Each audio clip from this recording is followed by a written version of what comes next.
Pria ini adalah seorang miliarder. Tapi dia berpura-pura menjadi pengemis untuk bisa datang ke rumah Pu Hao.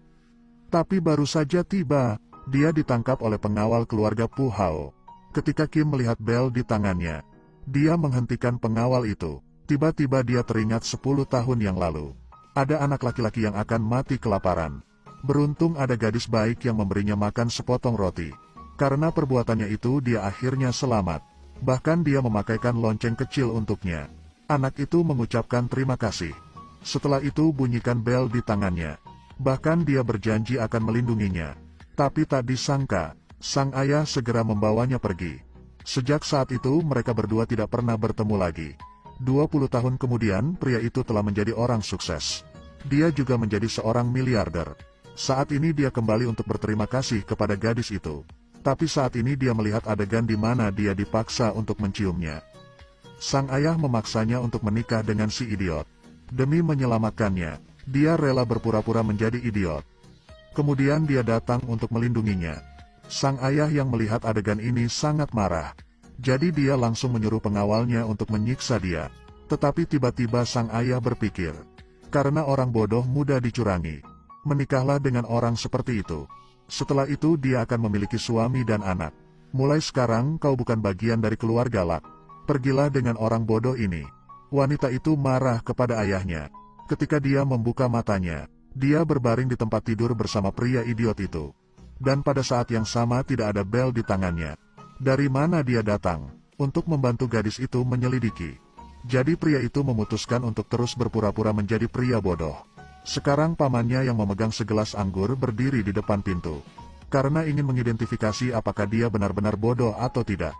Lalu dia menuangkan anggur ke kepalanya. Pria idiot ini kotor, tolong jangan membulinya, ayo pergi, idiot. Melihat pria itu bodoh, sang paman bisa tenang menceritakan kisah itu pada ayahnya. Untuk mengusirnya dari perusahaan, dia tahu dengan patuh menyerahkan saham. Aku akan memberinya jaminan hidup. Tapi dia masih belum mendengarkan. Jangan salahkan aku, mengapa kamu tidak menerima gadis itu? Dari kecil hingga dewasa dia membesarkan anaknya sendiri. Sekarang dia juga akan pergi. Aku tidak bisa menerima ini. Dia ingin segera menandatangani dokumen. Pastikan untuk tidak membuat ayahnya marah. Jelas ini bukan akhir yang baik. Kau penerus perusahaan. Kau tidak bisa mematahkan wasiat yang ditinggalkan leluhurmu. Tapi aku juga tidak pernah membiarkan perusahaan jatuh ke tanganmu. Jangan harap bisa memilikinya. Perusahaan ini telah di bawah naungannya selama bertahun-tahun. Keluarga telah mengabdikan dirimu untuk perusahaan. Pada akhirnya semua aset untukmu. Tapi tanpa diriku, cepat atau lambat perusahaan akan runtuh. Dari kecil hingga besar, ayah ingin melawannya, apalagi berkolusi dengan perusahaan lain. Ingin dengan tujuan untuk menghancurkan karir yang dia bangun sendiri. Jangan berpikir aku tidak tahu. Dibunuh oleh ayahnya, anak durhaka. Kenapa kau tidak berbakti? Kemana kamu pergi? Apakah kau sudah tidak membutuhkanku lagi? Aku memintamu untuk menunggu. Kenapa aku di sini? Jangan takut, aku datang untuk melindungimu. Bawa dia keluar. Aku baik-baik saja. Itu menyakitkan. Kamu pikir kamu siapa? Kau bahkan cacat. Kamu benar-benar orang idiot yang tak tahu malu. Dia menyarankannya untuk menandatanganinya hari ini. Jika kau tidak menandatanganinya, kau akan dalam masalah. Apa yang kamu inginkan? Kau sangat kejam. Jika kau terus memukulinya, aku tidak akan menandatanganinya. Baiklah, dia tidak ingin menandatangani. Kenapa kau tidak ingin melakukannya? Biarkan dia beristirahat di laut. Sebaiknya kau cepat menandatangani. Jika kau tidak menandatangani, pria bodoh ini tidak ingin pergi. Nanti kamu dan orang bodoh ini akan menjalani kehidupan yang baik. Perusahaan tidak perlu dilibatkan lagi. Bahkan karirnya juga akan baik. Apa gunanya? Setelah itu kau pergi. Aku akan melakukan apa saja untukmu. Kamu ada di sisiku juga tidak ada gunanya. Tak lama setelah itu dia menerima telepon. Pekerjaannya di perusahaan dibatalkan. Rumahnya juga disita. Setengah bulan kemudian dia harus pindah. Apa yang kamu katakan? Aku masih menginginkannya. Aku akan memberi makan. Setelah itu mereka mengecamnya. Apa yang kalian inginkan? Ini wanita hebat yang hilang. Mengapa dia diusir? Bagaimana dengan ini? Lihatlah suaminya yang bodoh itu. Dia hanya tahu makan. Itu benar. Daripada pergi dengan pria idiot ini. Lebih baik dengan kami berdua. Kau akan bahagia. Bajingan, keluar dari sini. Dia berniat untuk mencelakainya. Beruntung pria idiot itu menangkis serangannya. Jika kalian membulinya lagi, aku tidak akan memaafkan kalian. Apakah kamu benar-benar Nin Giang? Siapapun yang mengganggumu, aku akan memukul orang itu. Ternyata dia tidak idiot. Mari kita pergi. Ayolah, aku akan tidur di luar. Kau tidur saja yang nyenyak.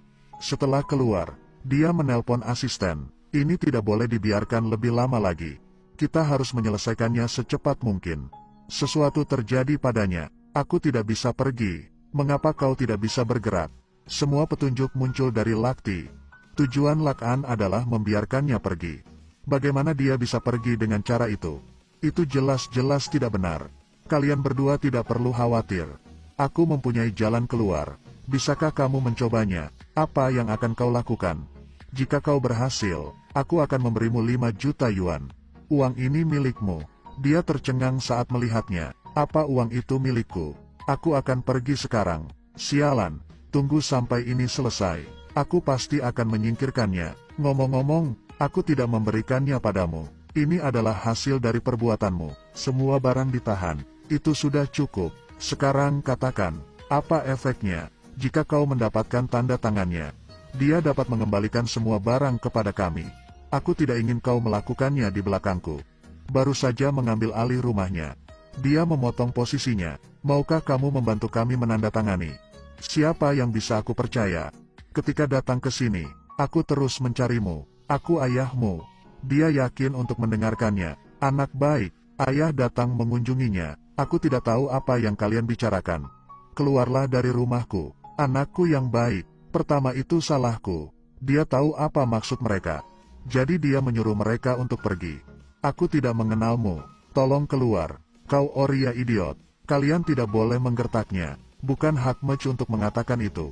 Kau datang untuk mengemis. Kalian hanya meminta bantuan. Ada apa dengan pria idiot itu? Aku yang membiarkanmu hidup. Apakah kau sudah lama seperti ini? Aku tidak tahu apa yang akan mereka lakukan. Sekarang kepala pelabuhan tidak mengizinkan korporasi Lakti untuk mengangkut barang. Dia meminta anaknya untuk menandatangani surat. Jika tidak maka konsekuensinya akan sangat buruk. Apa yang kalian katakan aku tidak mengerti. Aku telah memotong hubungan dengan kalian. Mengapa mau menemuiku lagi? Saat ini pria idiot ini tidak sedang menjalani kehidupan yang baik.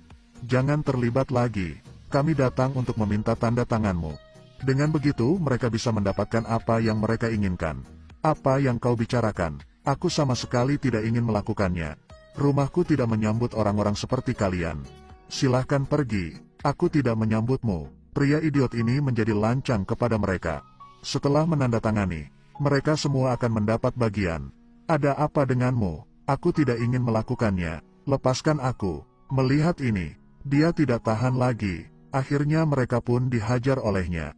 Mari kita lihat apa yang terjadi pada mereka. Dan setelah tahu bahwa pria idiot itu sebenarnya hanya berpura-pura, apa yang akan dilakukan gadis itu? Cerita pun berakhir. Terus ikuti Edelweiss Review untuk mendapatkan update cuplikan film berikutnya.